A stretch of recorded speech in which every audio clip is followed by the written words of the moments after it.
Why it matters so much is that it's almost never picked up by conventional medicine. Almost never will your doctor or psychiatrist pick this up. And it actually has a fairly simple fix that we've used many times in our practice before, and I want to share that with you here today. It's simpler and it's less expensive. Okay.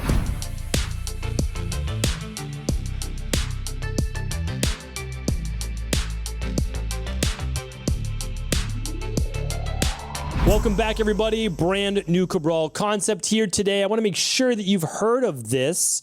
It is not new, but it is a specific disorder that greatly affects people that may be suffering with ADD, ADHD, depression, alcoholism, schizophrenia, Aspergers, autism, Tourettes, depression, and many more. And I would even put in there obsessive compulsive disorder. So how does this affect so many people with specific, let's call it mind-body based imbalances? Well, it's called pyrrole disorder or cryptopyrrolia.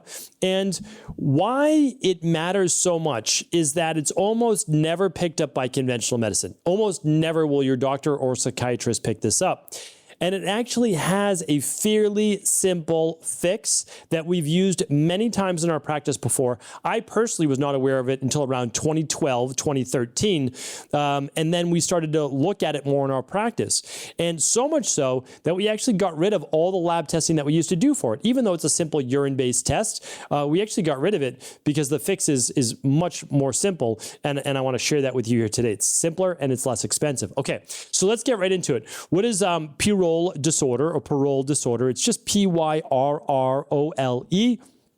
And it's also known as pyrroluria or cryptopyrroluria. And it's a genetic-based disorder. Maybe, right? Maybe, because it can also be caused by environmental toxins, stress, or antibiotic use. So nobody really knows. Conventional medicine doesn't know for sure. We see it show up much more in gut-based disorders.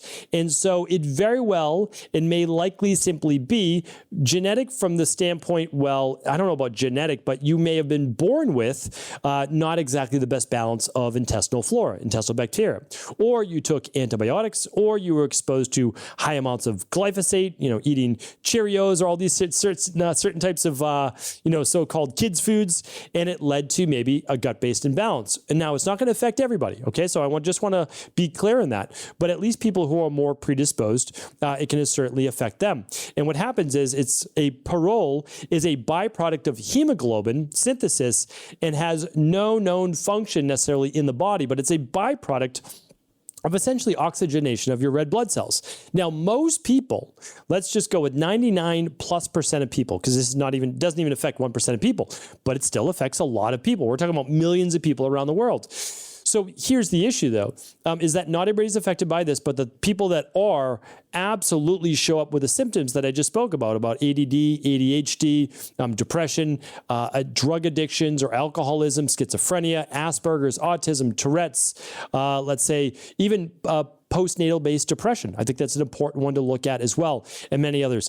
On a lower level, this is how I see it show up in practice. People that are they have a lot more extremes in terms of nervousness, irritability, depression, maybe short-term memory loss, some anxiety, or they have like explosive anger and rage.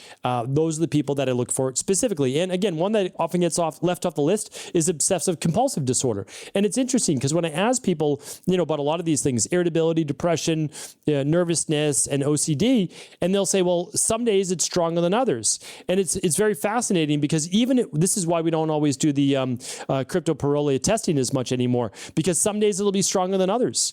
And some days there's more pyrrole pyrrole-based byproduct from the hemoglobin-based synthesis, just the red blood cell oxygenation-based synthesis. And so, again, we used to do a simple urine test. You can still have it done if you want to. And then what you do is you look for a range. So on some of the tests, basically 0 to 10 is fine, 10 to 20 is moderate for pyrroluria, and above 20 would be quite elevated. But I've seen this affect people even like at a 13 or 14, in the moderately affected. And so here's what we do, and this is really important. the number one thing that you want to look for, and this was a game changer for me. And it's so strange because I know people are talking about it more now, which is great. But back in the day, when I was trying to heal from like 96 to 2006, I know it was like the beginning of the internet around 2000 or so, and people just started to get on it, and so did I. But still, the information sharing wasn't that great, especially in natural health. But these were game changers for me. And it was vitamin B6 and it was zinc. And a lot of people don't know this, but if you're dealing with irritability or depression or low mood or mood swings or anything like that, honestly, any mood based, and I can't provide you with any medical advice, medical cures, medical diagnosis, or medical treatment plans, but you would be shocked as to how life-changing it can be to get not just vitamin B6, but a whole activated B complex. But it needs to be 25 to 50 milligrams for most people of P5P, or there's multiple forms of B6, but we use multiple forms just based on absorption. And it can have a marked difference in a matter of days to weeks, along with zinc. There's also many great forms of zinc picolinate, zinc citrate, etc. And what I found with myself is that I do best with around 25 to a maximum really of 50 milligrams of B6 a day. I use daily nutritional support, and then I use typically one activated B complex at lunch. And then for zinc, the recommendation is just 15 milligrams a day. I'm someone who does much better with closer to the 35 to 50 milligrams of zinc per day. Part of it's body type, part of it's genetic predispositions, part of it's the weakened immunity that I suffered over, from 17 years old to 27 years old.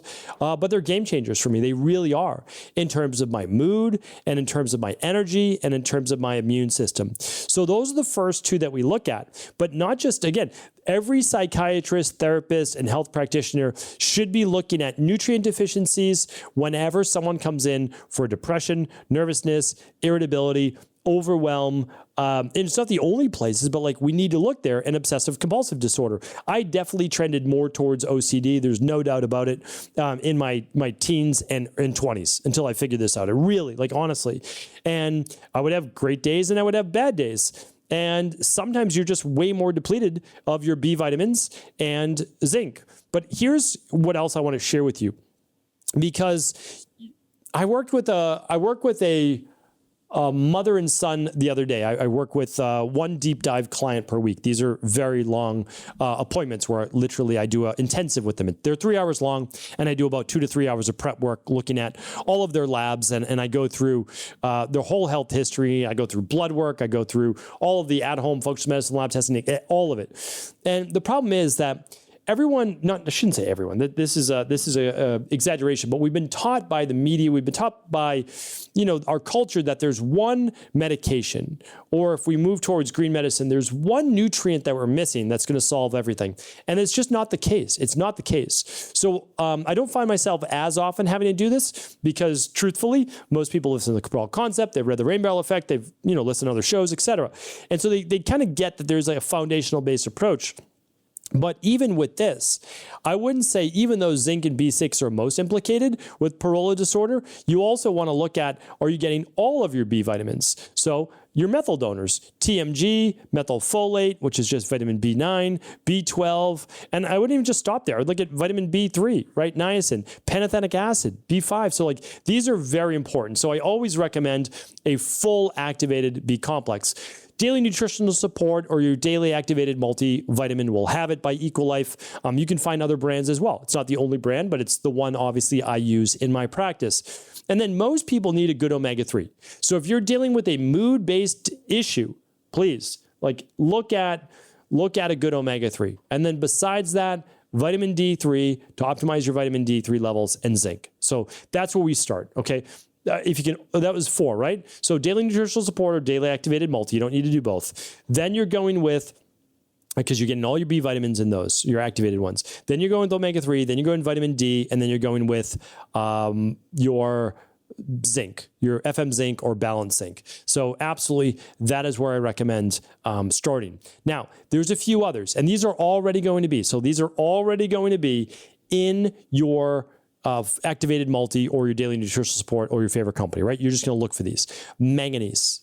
Manganese is also depleted, especially for those maybe even taking higher doses of zinc. So a lot of people go too high a dose on one particular nutrient, not knowing, because their doctor or practitioner never taught them, that when you give a high dose of something, it can begin to deplete the other thing, right? So that's why you want to take everything together. You really do. Then you can add on a little bit extra. So for me, again, I take the daily nutritional support. I take an extra activated B complex at lunch. Some people need an extra one at dinner, but I don't. That's the amount that works for me. I've kind of figured out my body after a number of years. And then, yes, I take the zinc. I take that with dinner. There's a little bit in the DNS earlier in the day. Vitamin C, okay, that's a big one as well. It helps with the adrenals. It helps with the overall antioxidant free radicals in the body. So I take extra vitamin C. I like both alkalizing vitamin C and full spectrum vitamin C. So big fan of those. To keep it simple, I often just take the DNS, which has 400 milligrams of vitamin C. Then I get another 400 with my full spectrum at lunch. Then I get another 400 with dinner.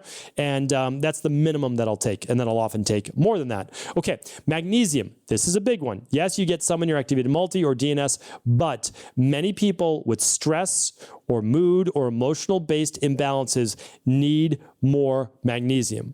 They need to calm the sympathetic nervous system. So we typically do 1 full spectrum at lunch and 2 at dinner. Again, you do what's best for you based on your results, but I'm just letting you know, and this is not everything we do, because we also often use CalMag, which is calcium magnesium, and then we use calming magnesium before bed, which is just simply a powder-based one to help also with sleep and to relax the bowels so that you can have a good bowel movement the next morning. No, it's not a laxative, but just to relax them.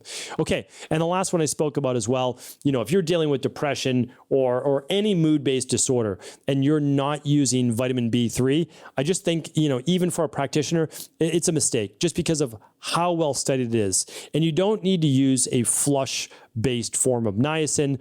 You can use a niacinamide or another form that's going to be flush-free. That's what we have inside of the daily nutritional support, the daily activated multi, and it also helps with serotonin production. That's why these things are so important as well. So again, use your favorite brand, but I'm just sharing with you that regardless of whether you test for this, most people won't, because the fix is literally B vitamins and zinc. Add a little bit of magnesium if you can. And what does it do? Well, it helps remove these pyrroles from the body, meaning like they float around in the bloodstream. They're difficult to excrete with certain people with this particular imbalance, but by giving the body a little bit more zinc and a little bit more B6 or all of the B vitamins, you're going to be able to excrete them to a greater degree. So again, this can be a game changer for very little money. You can test this for 4 weeks, start to see if you get improvements. You know that I'm a huge advocate of at-home lab testing to actually look at what's going on in the gut, right? Is there candida overgrowth, parasites, SIBO or H. pylori, and you can test those, or food sensitivities with the big 3. So all of these things are available. I just recommend spending a little time, peruse, look for more free podcasts at stephencabral.com/podcasts, or head on over to stephencabral.com/shop to find out all the different lab testing and all the different products we use in our practice. They are game changers. It's helping hundreds of thousands of people a year that we work with, and I just want to make sure that you get the same results, or at least you know what to bring up working with your practitioner as well. Thank you so much for tuning into the show. I will be back tomorrow with a brand new Cabral concept. Take care, everybody. Thanks so much for tuning into today's show. Before you go, don't forget to hit that subscribe button. I want to make sure that you're getting our daily content, not missing out on anything functional medicine, wellness, weight gain, weight loss, anti-aging, living longer, stronger, and all of the most cutting-edge research. And if there's any topics you want to hear, feel free to leave them in the comments below. Take care.